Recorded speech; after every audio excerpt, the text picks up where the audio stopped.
Hi, welcome to this video. இந்த வீடியோல installation of WordPress பார்க்க போறோம். அதாவது WordPress installation வந்து different hostingsக்கு different interfacesல இருக்கும். ரொம்ப ரொம்ப ரொம்ப ரொம்ப ரொம்ப simple process. இப்போ வந்து நான் சைட் கிரவுண்டுக்கு காமிக்கிறேன். அதே மாதிரி வேற இன்டர்ஃபேஸ்ல எப்படி இருக்கும் அப்படின்ற பட்சத்துல உள்ள போய் இன்டர்ஃபேஸ்ல WordPressன்னு ஒரு ஐகான் இருக்கும். சாஃப்ட்வேர் ஆப் இன்ஸ்டாலர்னு இப்ப பாருங்க இதை நான் டிஸ்கிரைப் பண்ணிடுறேன். நடுவுல நான் வேற இன்டர்ஃபேஸ் எப்படி இருக்குன்னு ஸ்டார்ட் நியூ வெப்சைட்டை கிளிக் பண்ணிருங்க. அதுக்கப்புறம் WordPress-அ கிளிக் பண்ணிருங்க. கிளிக் பண்ணிட்டு செட்டப் லாகின் இருக்கு இல்லைங்களா, அதுல உங்களுக்கு பிடிச்ச user name, email ID and பாஸ்வேர்ட்ஸை என்டர் பண்ணிருங்க.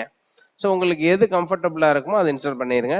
இப்போ வேற ஒரு இன்டர்ஃபேஸ்ல பாத்தீங்க அப்படின்னா எப்படி இருக்கும்னா, உங்களுக்கு சி பேனல்ல உங்களோட யூஆர்எல் டைப் பண்ணி /சி பேனல் போனீங்கன்னா சி பேனலுக்குள்ள சாஃப்ட்வேர் ஆப் இன்ஸ்டாலர்னு இருக்கும். நல்லா கவனமா கேளுங்க நான் சொல்றத.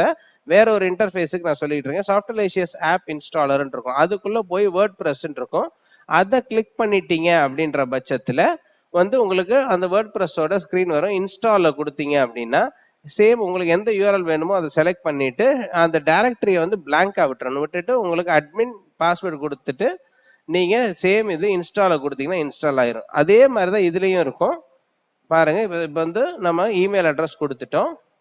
இதுக்கப்புறம் பாஸ்வேர்டு நமக்கு எந்த பாஸ்வேர்டு கன்வீனியன்ட்டா இருக்கோ அந்த பாஸ்வேர்டை கொடுத்துட்டு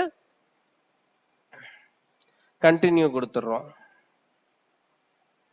ஸோ கண்டினியூ கொடுத்துட்டு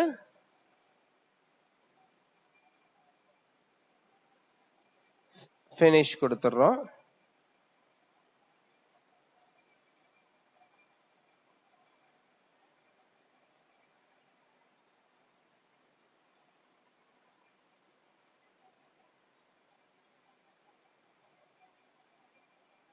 கிரியேட்டிங் சைட் இது வந்து கொஞ்சம் 2 to 3 minutes ஆகும்.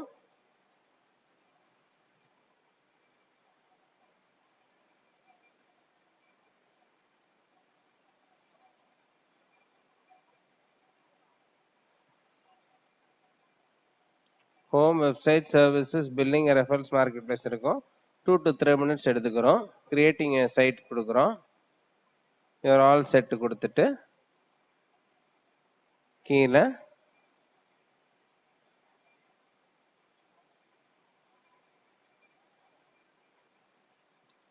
Manage go to site tools இருக்கு. மேனேஜ் சைட்டை கிளிக் பண்றோம்.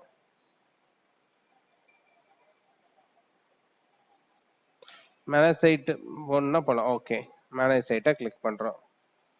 So already pointed towards domain. அப்படி நீங்க வேற இடத்துல டொமைன் வாங்கியிருந்தீங்க அப்படின்ற பட்சத்துல அதை காப்பி பண்ணி இந்த இந்த நேம் சர்வரை காப்பி பண்ணி அந்த டொமைன்ல லாகின் பண்ணி எதுல வாங்கியிருந்தீங்களோ வேற ஏதாவது கம்பெனி GoDaddy அது மாதிரி வாங்கியிருந்தீங்கன்னா அதை காப்பி பண்ணி அதில் பேஸ்ட் பண்ணிடணும். ஸோ இப்போ மேனேஜ் சைட் கிளிக் பண்ணிடுறோம்.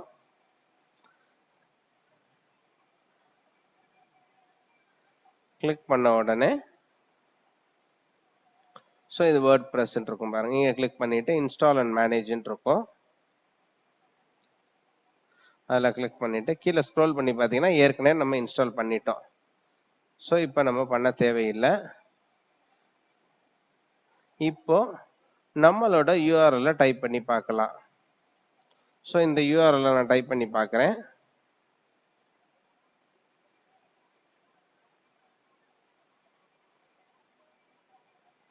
ஓகேங்களா, /login. ஓகே, நான் கொடுத்த யூசர் நேம் பாஸ்வேர்டை கொடுக்குறேன்.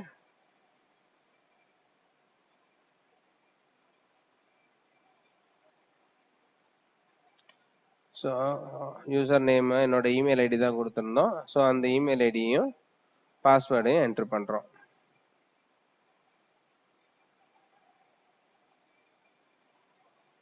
ஸோ லாகின் கொடுக்குறோம்.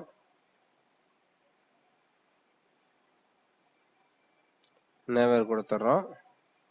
ஸ்க்ரோல் டவுன் பண்ணுறீங்க. இது வந்து ஸோ எக்ஸிட் கொடுத்துருங்க. இது வந்து site builder, WordPress site builder. இது வேணும்னா நீங்கள் வேர்ட்பிரஸ் ஸ்டார்டர் பண்ணிக்கலாம். அப்படி இல்லைன்னா எக்ஸிட் கொடுத்தீங்கன்னாலும் உங்களுக்கு காமிச்சிடும். ஸோ ஸ்டார்ட் நவ் கொடுக்குறேன். இது ஏதாவது டெம்ப்ளேட்ஸ் வேணுமா அப்படின்னு கேட்குது. நமக்கு டெம்ப்ளேட்ஸ் தேவையில்லை. ஏன்னா நம்ம வந்து அப்ளிகேட் மார்க்கெட்டிங்கை பொறுத்தளவு நம்ம 3 தீம்ஸை தான் செலக்ட் பண்ணுறோம். அது என்ன தீம்ஸ் அப்படின்றத நான் சொல்லிடுறேன். அதாவது GeneratePress, studio press, Astra, WordPress Astra, GeneratePress, studio press, இது 3 தீம்ஸை மட்டும்தான் நம்ம செலக்ட் பண்ண. ஏன்னா இதுதான் very light weighted themes. So அதனால இப்போ இவங்க காமிச்ச தீம்ஸை நான் செலக்ட் பண்ணல. சரிங்களா? ஸோ அடுத்து வந்து இந்த ஸ்டார்டர் போயின்னு போல, இல்லைன்னா டைரக்டா எக்ஸிட்டும் கொடுக்கலாம். உங்களோட ரெஃபரன்ஸுக்காக இந்த ஸ்டார்டர் போய் நான் உங்களுக்கு காமிக்கிறேன். சரிங்களா? ஸோ இது ஆப்டிமைசேஷன் ஆஃப் எஸ்இஓ இதெல்லாம் அப்புறம் பண்றது. இப்போ நம்ம இதை காமிக்கிறோம். ஓகேங்களா?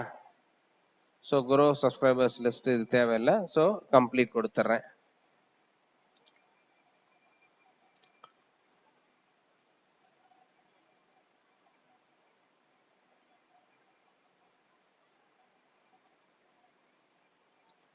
ஸோ கோ டு டேஷ்போர்டை கிளிக் பண்ணிடுறேன். நம்மளோட வெப்சைட்டோட டேஷ்போர்டு ஓப்பன் ஆயிரும். ஸோ நம்ம இன்ஸ்டாலேஷன் ப்ராசஸ் கம்ப்ளீட் ஆயிருச்சு. நம்மளோட வேர்ட் ப்ரெஸ்ஸோட இன்டர்ஃபேஸ் இதாயிருச்சு. இதுக்கப்புறம் நம்ம வந்து அந்த ஹோஸ்டிங் சைடே நம்ம போக தேவையில்லை. இனிமே நம்ம வெப்சைட் டிசைன் பண்ண போறது இதுக்குள்ள தான் டிசைன் பண்ண போறோம். சரிங்களா? ஸோ இது ரொம்ப ரொம்ப ஈஸி ப்ராசஸ். இதை கண்டிப்பா நீங்க ஃபாலோ பண்ணிருங்க. ஓகேங்களா? ஸோ இப்போ அடுத்து பிளாக் வந்து customised block for affiliate marketing வந்து நான் உங்களுக்கு ஒரு வீடியோஸாக வரும். ஸோ கவனமாக பாருங்க. ஸோ தேங்க்ஸ் ஃபார் வாட்சிங் this video. So installation process இதுதான், இன்டர்ஃபேஸ், அப்பியரன்ஸ், தீம்ஸ், இதெல்லாம் தீம்ஸ் இன்ஸ்டாலேஷன்ஸு இது எல்லாமே உங்களுக்கு நான் காமிக்கிறேன். ஸோ தேங்க்ஸ் ஃபார் வாட்சிங் திஸ் வீடியோ. Bye bye.